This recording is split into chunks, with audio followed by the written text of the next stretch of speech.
Ahora tenemos otro orador que es un amigo que he conocido hace muchos años atrás, un pastor anglicano de la Iglesia Episcopal de Estados Unidos, que nos conocimos cuando él vino con Argentina, con un equipo que se llamaba Soma, y ahí nos conocimos, pero fue Brian el que me introdujo a este movimiento, y Brian realmente tiene temas importantes. Él ha trabajado mucho en reconciliación y él nos va a tocar el tema de cómo alinearnos con el pueblo de Israel, cómo alinearnos y cómo identificarnos, ¿no es así?, con el pueblo de Israel. Así que, Brian, ahora escuchamos tu mensaje para nosotros. Adelante, Brian.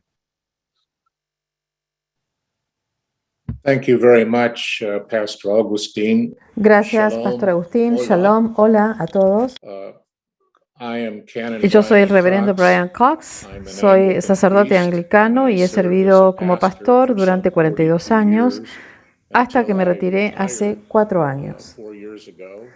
También pasé 30 años trabajando en el campo de la diplomacia basada en la fe y me he desempeñado en lugares tales como Europa Central y los Balcanes, Sudán, también en India y Pakistán, y en gran parte del Medio Oriente, en lugares como Siria, Irak, Jordania, el Líbano, Israel y la Autoridad Palestina. Soy anglicano de toda la vida, pero en 1972 tuve una profunda experiencia en que tuve un encuentro personal con Jesús, recibí la llenura del Espíritu Santo y esto significó un impacto muy profundo en mi vida. Unos 22 años más tarde, en 1994, fui invitado a asistir a un servicio de oración para arrepentimiento en un campo de concentración, Sachsenhausen, en las afueras de Berlín, que reunió a 300 alemanes. Durante el servicio, algo profundo sucedió en mi interior. Empecé a quebrantarme con un llanto incontrolable y no podía parar de llorar. Y recuerdo que me di vuelta al pastor, buscando al pastor que estaba al lado mío, un pastor alemán que también además era amigo, y le dije: Peter, no sé qué me está pasando, no entiendo. Y Peter me rodeó con su brazo, me sonrió y me dijo: Brian, el Señor hizo lo mismo conmigo cuando me dio un amor sobrenatural por el pueblo judío. Y me di cuenta que esta era esa especie de conversión, o segunda conversión, de la cual Johannes estuvo hablando hace unos minutos. Así que eso es un poco acerca de mi historia personal, mi trasfondo. En esta conferencia mi tarea será hablar del alineamiento con Israel y la visión del nuevo hombre. Mi tarea será entonces presentar el panorama más amplio de cómo la visión de TJC2 encaja con la agenda de Dios respecto a la obra de restauración en estos tiempos. Me gustaría, en principio, aclarar que el propósito final de TJC2 es la reconciliación que lleve al alineamiento de Israel y la Iglesia. También quisiera enfatizar que no estamos reconciliando dos instituciones, sino más bien estamos reconciliando dos identidades: la identidad judía y la identidad gentil. Quisiera aclararlo una vez más. No estamos reconciliando dos instituciones, estamos reconciliando dos identidades, la judía y la gentil. Y esa es una obra mucho más profunda del Espíritu. Pero para empezar a hablar sobre esta realidad en la visión de TJC2, será necesario definir los términos que vamos a usar. Cuando hablamos de identidad, empecemos con esta pregunta: ¿quién es Israel? ¿A qué nos referimos cuando decimos Israel? Tanto en la Biblia como en la experiencia histórica, vamos a encontrar tres respuestas para esta pregunta. En primer lugar, Israel se va a referir a todo el pueblo judío en todo el mundo. En segundo lugar, Israel se refiere al Estado de Israel, que fue fundado, establecido, o algunos dicen refundado en 1948. Y en tercer lugar, Israel es el cuerpo mesiánico, que es el término que usa Pablo en las Escrituras, el Israel de Dios. El segundo término que me gustaría definir es ¿quién es la iglesia o qué es la iglesia?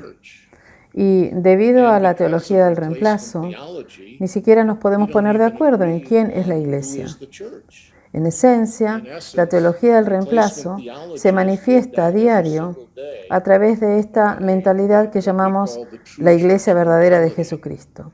Cada uno cree que cada iglesia o denominación cree que es la expresión verdadera o legítima de la iglesia de Jesucristo. En Santa Bárbara, donde yo vivo, en California, Estados Unidos, es muy usual que alguien pregunte, ¿sos cristiano o sos católico? Y aquí vemos un reflejo de la mentalidad de la iglesia verdadera de Jesucristo. Cada segmento de la iglesia se aferra y sostiene esta mentalidad. Nosotros somos la iglesia verdadera de Jesucristo. Entonces los católicos creen que son la iglesia verdadera. Los evangélicos dicen que a menos que no nazcas de nuevo, no perteneces a la iglesia verdadera. Y así también los pentecostales dicen, a menos que hables en lenguas, no perteneces a la iglesia verdadera de Jesucristo. Así que todas las denominaciones tenemos formas de definirnos como la iglesia verdadera de Jesucristo, nuestros propios criterios.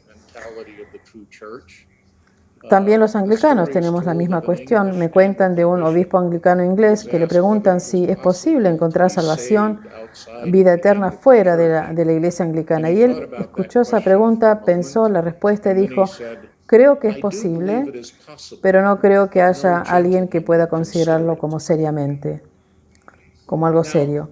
TJC2, entonces, es única en su visión de reconciliar toda la iglesia gentil con todo el cuerpo mesiánico. Y tengo que decir que debido a esta visión, pagamos un altísimo precio, especialmente por la intensa hostilidad que observamos hacia los católicos por parte del cuerpo judío mesiánico y que también se da y existe dentro del contexto evangélico. Entonces, esto es uno de los grandes desafíos que ya estamos encontrando. Luego tenemos el concepto de ¿qué es la visión sionista? Porque nuestro entendimiento de lo que es Israel y lo que es la visión de TJC2 tiene que estar comprendida en un contexto más amplio de la visión sionista. La visión sionista tiene tres dimensiones. Y esto surge de las Escrituras, en primer lugar. El pueblo judío son un pueblo que se manifiesta en la tierra de Israel, destinada por Dios.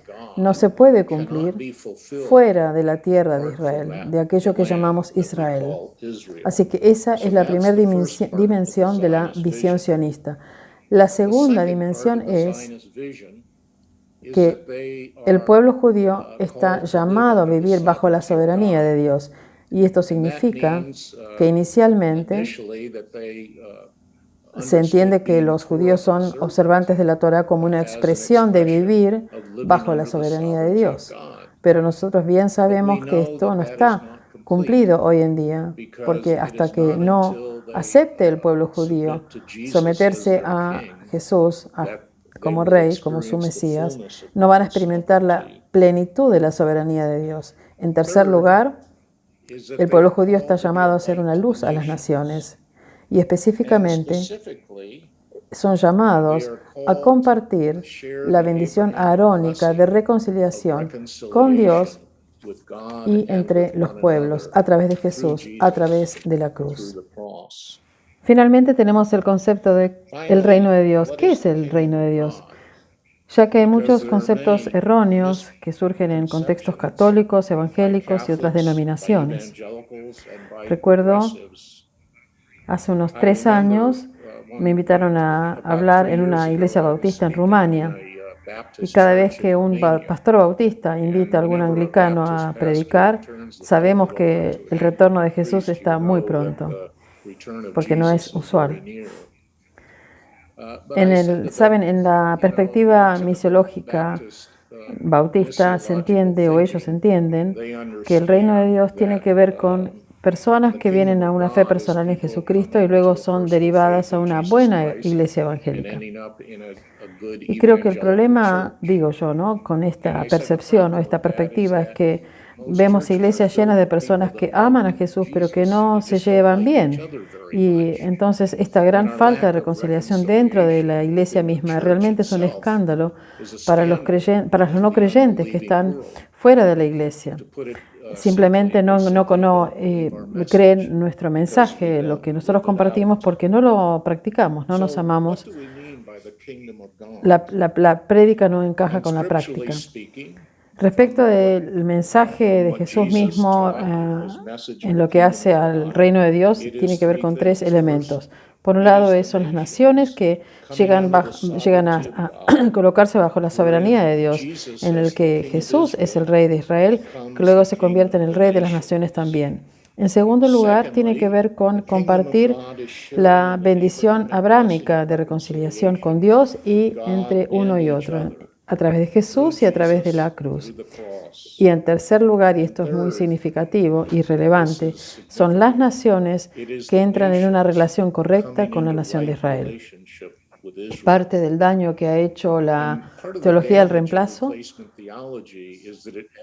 es que en este entendimiento, en esta concepción, nos hemos perdido en estos 2000 años que el hecho de que es clave que las naciones, para tener paz entre ellas, deben tener una buena relación con Israel. Entonces, en un sentido, el cuerpo mesiánico y la iglesia son íconos de Israel y las naciones, representan a Israel y las naciones, que entran en un propio o apropiado alineamiento entre sí como las primicias. Ahora me gustaría hablar de los fundamentos bíblicos, de lo que significa estar alineado con Israel. Y vamos a ver tres pasajes de Escrituras. En primer lugar, tenemos Génesis, capítulo 12, versículos 1 al 3, en la cual Dios habla del hecho de que Él va a bendecir a Abraham y que Él va a hacer una bendición para las naciones. Algo muy interesante en Génesis 12:3 dice: aquel que te bendiga, yo voy a bendecir, dice Dios, y aquel que te maldiga, yo voy a maldecir. Lo que vemos en capítulo 12 es también el pacto abrámico. Y esto habla del hecho de que luego el apóstol Pablo afirma es que hay acá un llamado irrevocable a Israel. Y ese llamado se mantiene vigente hasta nuestros días. Luego en Romanos 11, el apóstol Pablo afirma esta declaración y habla del llamado irrevocable de Israel. Cuando Dios habla a Abraham, hay un principio que surge respecto de lo que es bendecir y maldecir, y parece sugerir que las naciones serán juzgadas sobre la base de su relacionamiento, su relación con Israel. Entonces, ¿es una relación de bendición o es una relación de maldición? El segundo pasaje que quisiera mirar es Números, capítulos del 22 al 24. Y aquí vemos la historia del rey Balac, que contrata al profeta Balaam para maldecir a Israel. Pero Balaam no puede hacerlo. En realidad, en capítulo 24, versículo 9, el profeta Balaam dice: ¿cómo puedo yo maldecir lo que Dios ha bendecido? Entonces aquí él reafirma el principio de bendición y maldición. Aquel que te bendiga, yo bendeciré, y aquel que te maldiga, yo maldeciré, dice el Señor. El tercer pasaje que me gustaría mirar es muy prominente en estos días, que es Isaías 19, capítulo 19, los versículos 23 al 25. Y hay muchísimos grupos en todo el mundo en estos días que están orando por el cumplimiento de este pasaje en particular en Isaías. Yo no conozco otro grupo que esté orando por Isaías 20 o Isaías 27. En todo el mundo están orando por el cumplimiento de Isaías 19, 23 al 25. Tenemos que entender Isaías 19 en su contexto adecuado, que parte de los profetas judíos acá están hablando acerca del fin de los días, los tiempos postreros, como un tiempo de restauración antes del retorno de Jesús. Y de algún modo describe el realineamiento de las naciones durante este tiempo de restauración. Entonces, Isaías 19 no es solamente acerca de la unidad de Siria, Egipto e Israel. Hay que mirarlo desde o dentro de un panorama mucho más amplio de 3 elementos. Es la arquitectura divina de las relaciones, en primer lugar. En segundo lugar, basada en relaciones que se han reconciliado, más que relaciones de interés mutuo entre naciones. Y además, tercer punto, es que deben estar relacionadas correctamente con Israel como una clave para tener una relación correcta entre las naciones. Esto es un principio muy importante que debemos entender, que estar en buena relación con Israel también es una clave para encontrar una buena relación entre las naciones. Y esto es algo muy importante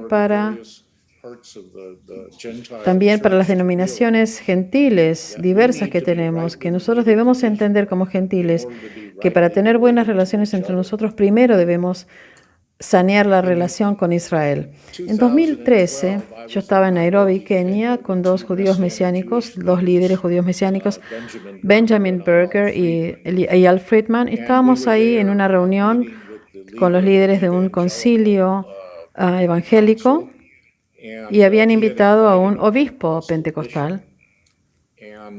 Nosotros pudimos comenzar a compartir la visión TJC2 y cuando escucharon la visión, este obispo pentecostal dijo, bueno, él empezó a compartir la visión que había tenido unos años antes cuando llevó a un grupo de intercesores a la cima de una montaña en Nairobi.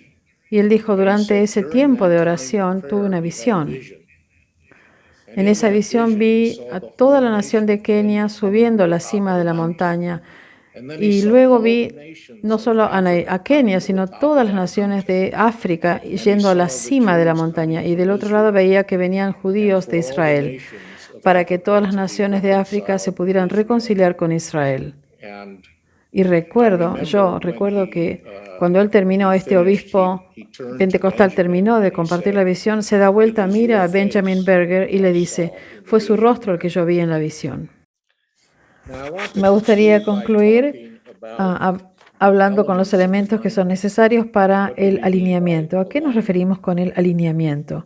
Primero, comienza con la iglesia y el cuerpo mesiánico, que deben cumplir en primer lugar en los cielos lo que luego va a ser manifestado y visto en la realidad visible. Cada vez que oramos el Padre Nuestro decimos que sea en la tierra como es en el cielo. Así que esta realidad tiene que ser cumplida en los cielos para que después podamos ver los resultados en términos de nuestra experiencia aquí. Esto es un elemento muy importante y la visión TJC2 específicamente está enfocada en tratar con estas realidades en los cielos. En segundo lugar, hablamos del principio de arrepentimiento por identificación. Ahora, nosotros todos tenemos una identidad colectiva que nos da un sentido de dignidad y de pertenencia. Y esto viene de Dios.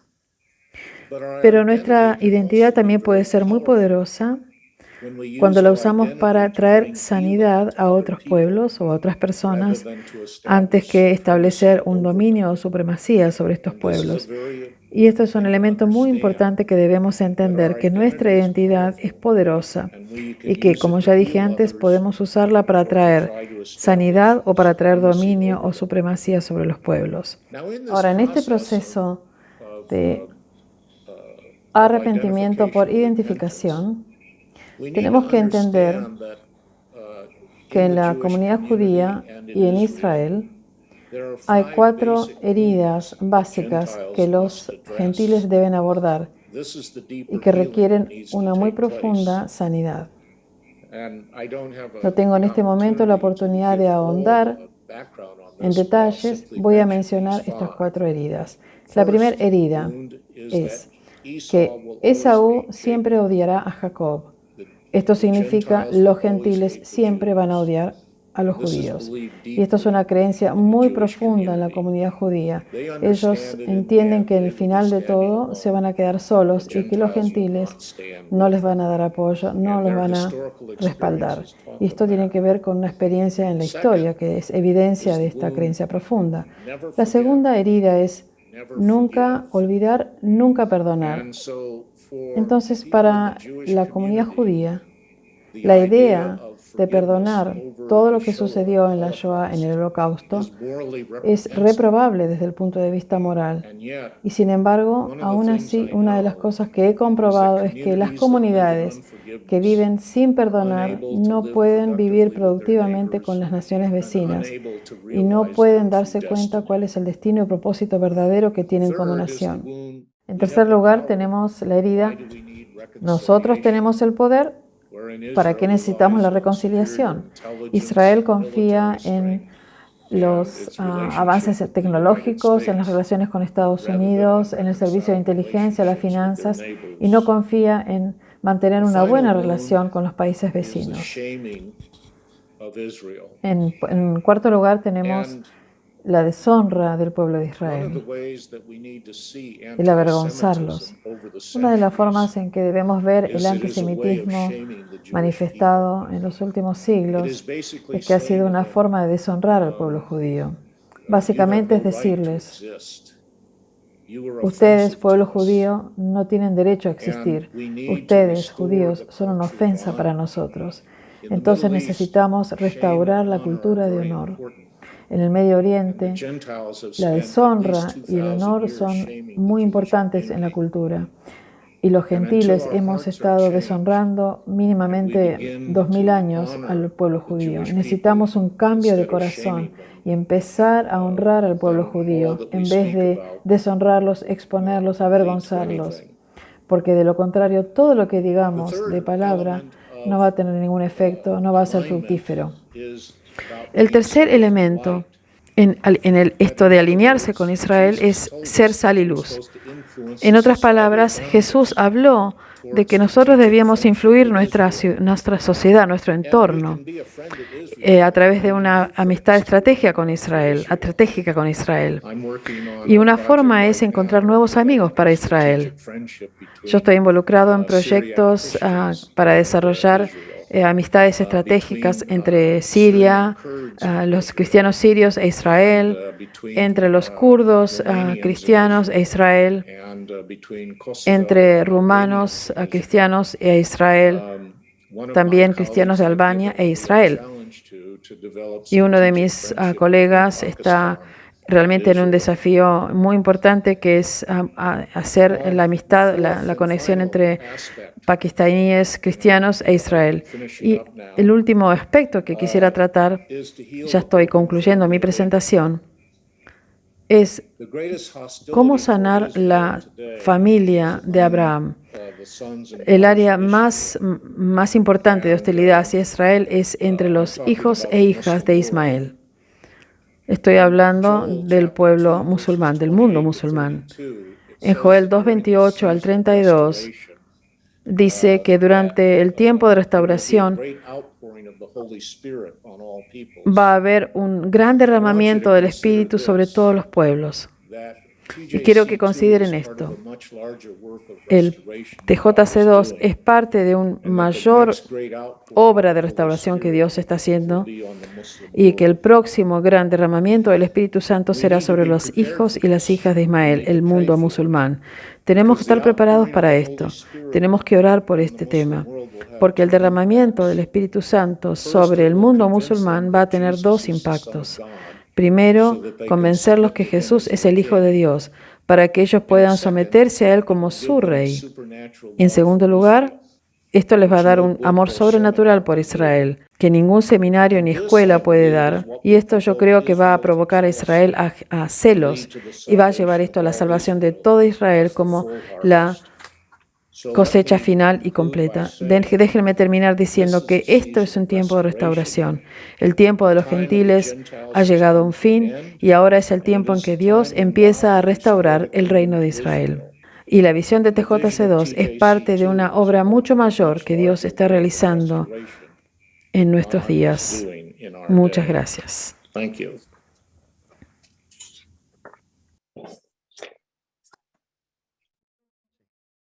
Thank you, Brian. Gracias, Brian. Realmente excelente. Nos abre todo un panorama muy amplio, muy profundo, y creo que vamos a tener que estas charlas volverlas a escuchar para llegar a dimensionar lo que estamos escuchando, ¿no?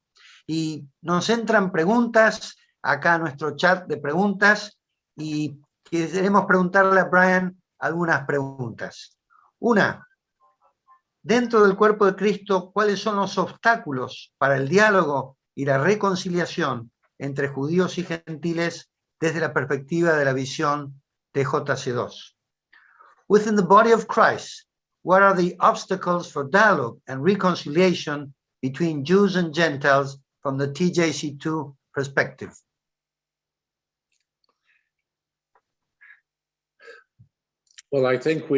Bueno, creo que hemos estado hablando de dos de los mayores obstáculos a esta posibilidad de reconciliación. Y el primer obstáculo es la teología del reemplazo. El segundo obstáculo es que esta teología del reemplazo ha dado lugar al antisemitismo. Así que estos son los dos obstáculos para la reconciliación. Y el diálogo entre judíos mesiánicos y cristianos gentiles debería tener que avanzar más allá de las palabras amables y abrazos y dedicarse a tratar estas heridas profundas. Si no tratamos estas heridas profundas dentro de la comunidad judía, y esto incluye los judíos mesiánicos, porque ellos tienen estas heridas.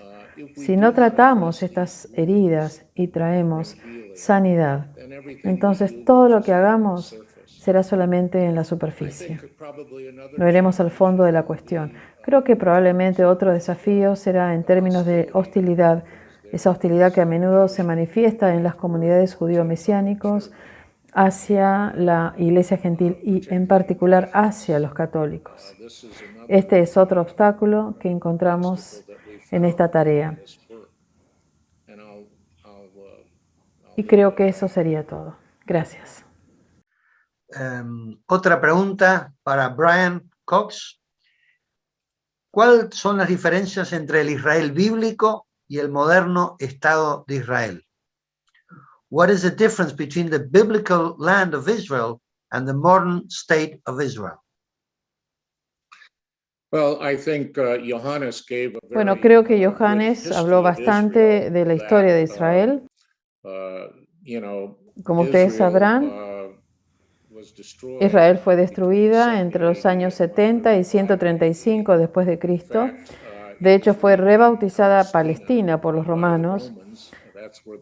Y de hecho, ese es el origen del término Palestina. Respecto a Jerusalén, fue rebautizada a Elia Capitolina y no existió durante unos, digamos, 1700 años o aún más.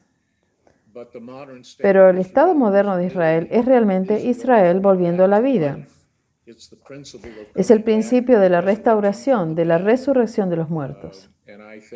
Y yo creo que si miramos la historia del renacimiento de Israel en mayo de 1948, veremos la mano de Dios obrando en este evento. Así que aunque Israel es de hecho una entidad política, tenemos que entender que Dios obra a través de la política. No hay separación entre la fe y la política. No al menos en los términos de lo que Jesús entendía al respecto. Así que es una sorpresa para nosotros ver la manifestación de Israel de esta manera y somos afortunados de haber sido testigos de todo el obrar de Dios en este tiempo.